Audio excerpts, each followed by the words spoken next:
Everyone, JNU ने PhD admission 2026 के लिए अपने ई प्रोस्पेक्टस आउट कर दिया है। ये बहुत ही बड़ी खबर है उन सभी के लिए जो इस साल पीएचडी में एडमिशन लेना चाहते हैं, वो भी जेएनयू में। इस ई प्रोस्पेक्टस में सारे सब्जेक्ट्स के बारे में डिटेल में लिखा हुआ है। जैसा कि हम सब जानते हैं कि इस साल जो नेट एग्ज़ाम्स हुए हैं जून 2026 में, उसके रिजल्ट्स अभी तक आए नहीं हैं। इनफैक्ट आंसर की भी नहीं आई है।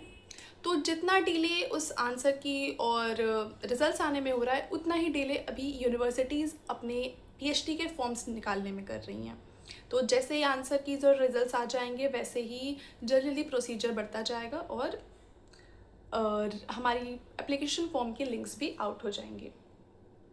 अगर हम हिंदी की बात करें तो जो भी लोग पीएचडी में एडमिशन लेना चाहते हैं, वो भी हिंदी सब्जेक्ट में, तो उनके लिए इस ई प्रोस्पेक्टस में क्लियरली मेंशन्ड है कि कितनी सीट्स हैं और क्या क्या क्राइटेरियाज हमारे रहेंगे। तो जेएनयू में Hindi PhD in Hindi centre of Indian languages के अंडर होता है, जो हमारा school of language literature and culture studies में आता है। तो सेंटर ऑफ इंडियन लैंग्वेज में हिंदी में आपको इस ई प्रोस्पेक्टस में दिख जाएगा कि यूआर में 2 सीट्स हैं, एससी में 1, एसटी में कोई सीट नहीं है, ओबीसी नॉन क्रीमी लेयर में 2 सीट्स हैं, ईडब्ल्यूएस में 1 है। तो टोटल हमारे पास इस बार 6 सीट्स हैं और जो सुपर न्यूमरी सीट्स होती है फॉर फॉरेन नेशनल्स, वो 24 हैं। तो टोटल हमारे लिए इस बार पीएचडी इन हिंदी हम कह सकते हैं कि 6 सीट्स हैं, जिसमें 2 यूआर की सीट्स हैं। तो ये हमने देखा कि पीएचडी थ्रू नेट एग्जामिनेशन की सीट्स कितनी हैं। अब हम पीएचडी थ्रू नेट जेआरएफ की सीट्स देख लेते हैं।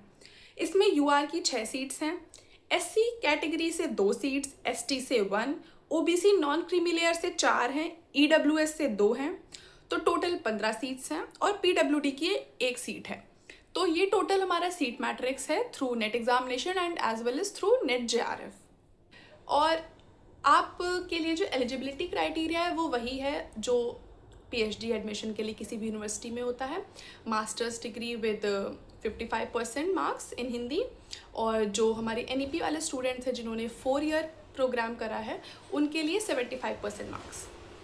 तो आप जल्दी से अपनी तैयारी कर दीजिए प्रपोजल या सिनॉप्सिस बनाने की, क्योंकि जितना अच्छा आप अपना सिनॉप्सिस बनाएंगे और जितनी तैयारी आप अपने उस सिनॉप्सिस पे करेंगे इंटरव्यू के लिए, उतना ही आपके एडमिशन होने के चांसेस कंफर्म होते जाएंगे। तो प्रिपरेशन स्टार्ट कर दीजिए, ज़्यादा समय नहीं बचा है क्योंकि ई प्रोस्पेक्टस आ चुका है, तो जल्द ही फॉर्म्स की लिंक भी आ जाएगी। तो start preparing your proposals and synopsis. अपना अगर आपने टॉपिक नहीं डिसाइड किया तो टॉपिक डिसाइड करना शुरू कर दीजिए और अपने इंटरव्यू की तैयारी करिए।